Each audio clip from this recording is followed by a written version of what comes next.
PASW, staff, clients, and friends joining us. Hope you guys had a good week, and welcome to Monday's class. We looked at Batman and your film scoring assignment for that last week, and you guys came up with great stuff. I love that. I thought because since we're doing such great work, I'd give you something challenging. This is going to be a way different assignment.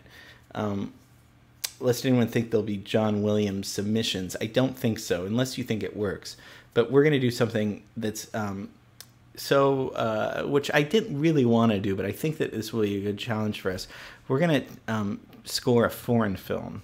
And it just happens to be one of my favorite of all time. But regardless, and one of my favorite soundtracks, it's a fun... I don't know if it's fun, but I mean, it's a very romantic French film, 1966, A Man and a Woman.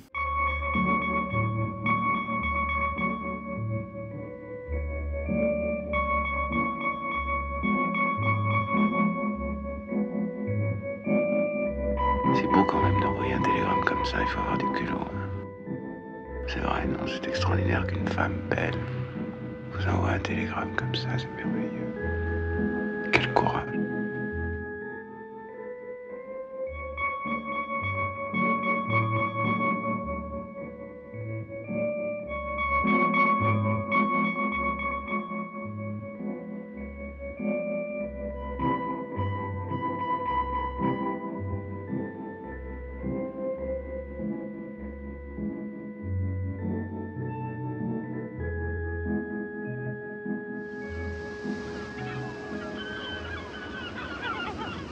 So I'm just going to talk a little bit about the movie, and then we'll look at your scene.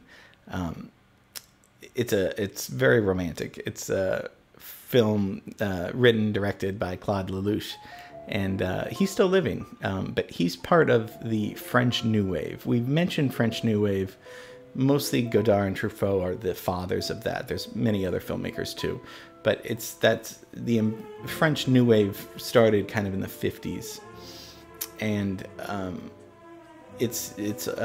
and mostly with Godard with jump cuts. Okay, so jump cuts look like low budget ways of doing it, and some of the ideas were low budget because, like I'm talking right now, right? Okay, did you see that cut right there? They would do that deliberately.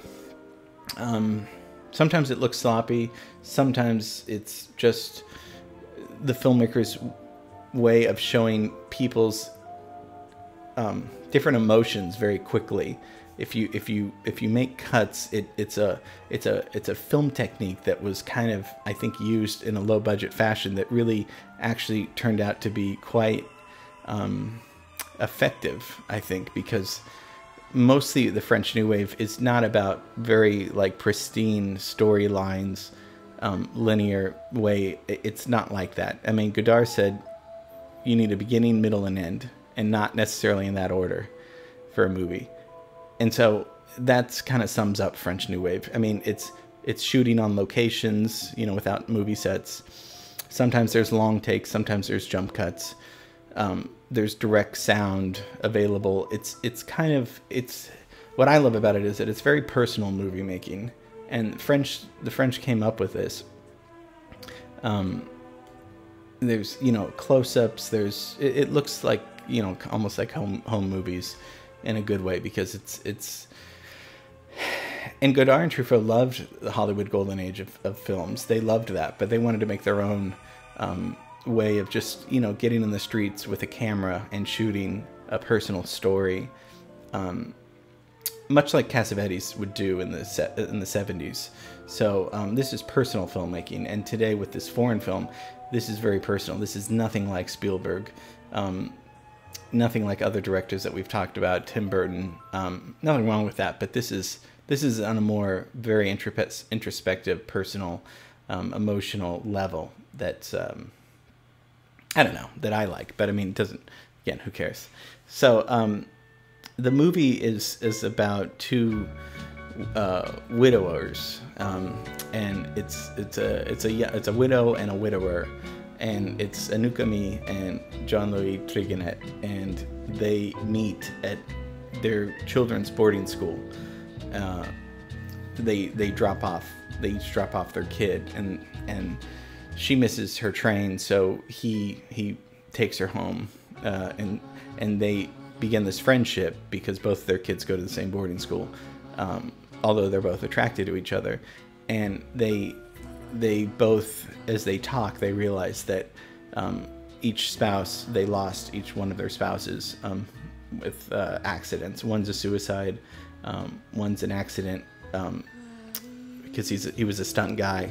So they kind of have this bond where they're both attracted to each other, but they both, obviously lost somebody that was very important to them unexpectedly. And their kids become friends.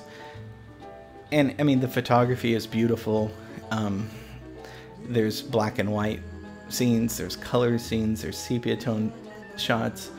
And, when I started watching this when I was 15, I was, not to mention the score. The score is just one of the best. You've probably heard the music. We're going to listen to it again. But I did want to say, just when I first started watching it, I was trying to read into some of the symbolism, because that's what you do when you try to pretend like you're an intellectual or whatever. And then I was reading that he shot a lot of that stuff in black and white and in color and different things just because he was running out of money. So it really wasn't anything more than that. Although you could look at some of why he used black and white in certain areas and gather that flashbacks or certain things like that. So it's fine to analyze it, but when it comes to just and it reminds me sometimes a little bit of when you have limitations, you're forced to be more creative. If you have all the money in the world and the budget and everything perfect, it's fine. If there's something that's not working right, then you have to think your way around to get a solution. And in turn, sometimes you create a whole new spark of innovation somehow by just accidents. So they fall in love, but it's tough because they're each trying to move on, but they can't forget their spouse that passed away. So and the score is by Francis Lay, and he would do a lot of films with Claude Lelouch throughout the years. We talked about Nino Rota and Fellini, right? What was so important about Nino Rota, if you remember, he didn't write to the action of the scene, and this is very common with foreign films. It doesn't mean it's better. I'm not saying it in a high-minded way. This is just different, where American films, their score goes to the action. So if a guy's gonna, walk into a room and it's scary, we need scary strings, we need scary brass here. With European films, for the most part, the music is the atmosphere of the, not so much of what's playing in the room of the scene, that source music, and we looked at that with Henry Mancini and Touch of Evil. That's not what I mean. It's more, it creates the atmosphere of the tone of it. Now, when we looked at Juliet of the Spirits, the scene on the beach, that music has nothing to do with really the drama of the scene. I mean, in a way, the music is kind of fast-paced, just like the guy talking is fast-paced. So it goes in that way, but it's not creating, it's standing on its own. It's not creating an extra, it's not creating, okay, now he said something suspenseful, now we need something suspenseful right here.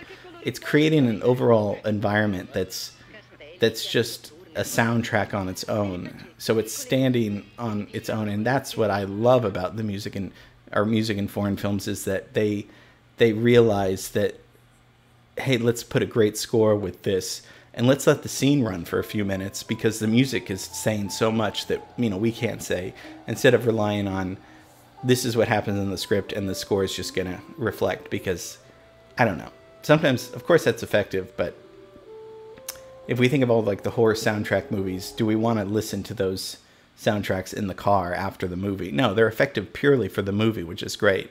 But I think foreign directors think, well, why not just play the whole song? Why not let the great music why don't we just let the characters walk around and play music there? So that's the real difference. And that's what, Nino Rota was is just an example that we've talked about that did that really well. So you're going to have to do that well. Let's look at the scene. This is at the end of kind of at the end of the movie, where he's a race car driver, and they've started a relationship, but it's a very reluctant relationship. They've been very cautious along the way because of their vulnerabilities and their kids. And so he goes off and does this race, this in Monte Carlo, for a few I don't know, I think it's several days. So he's off the grid while she's, the kids are in school, and she's seen him on the TV, because it's being televised, this race in Monte Carlo. She sees that he wins this thing, and sends him a note saying, and she's not sure what to send him. She wants to send him a congratulations or congratulatory note, and she hesitates, and then she says, well, I love you. And she's not sure if that's the right thing to say, because it's a little forward, kind of, perhaps, but she does it. And he gets the telegram while he's in Monte Carlo, and he says, when a woman writes that, something like that, you go to her immediately. So he leaves this function, and he drives all the way back to France, because he needs to see her. He needs to tell her that he loves her in some way. And so let's watch the scene. This is him driving back to find out where and he's gone to several places, including her house, to see where she's at, and he doesn't know where to find her. And so let's take a look at the scene.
Very romantic, right? The music is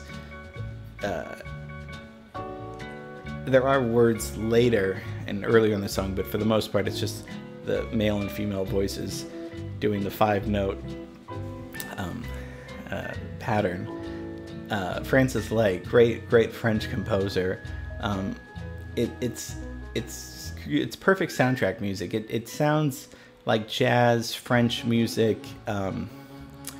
It sets the mood so well. It's such a, and it went on to be in commercials, and the music really is so, I love the movie, but the music makes it so you see how joyful that scene is. There's something sad about it because he doesn't know where they are, and then you see how happy they are and how happy he is when he finds, and the other kid with her on the beach, of course, is his son, so she just took them out to the water, but he surprised them because they didn't know he was showing up.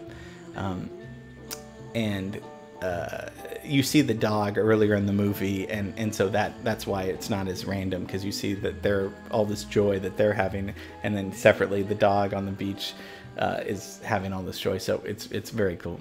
Okay, let's watch it without the music.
So what do you think? I mean, with foreign films, because there's space, and because there's nothing really happening. Okay, the guy's on a pier, and then he goes, and you can see the excitement because he's smiling, and they're joy too. But what could we come up with that is akin to sadness and happiness? A lot of the times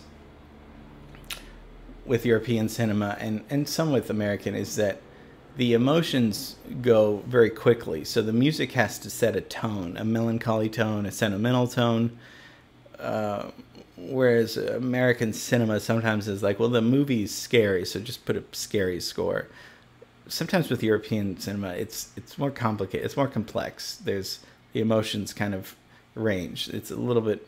I'm not saying it's better. I'm just saying sometimes it's a little more elevated, because the theme is melancholy. It's a very happy, beautiful theme, but there's something sad like about it too. So see what you come up with.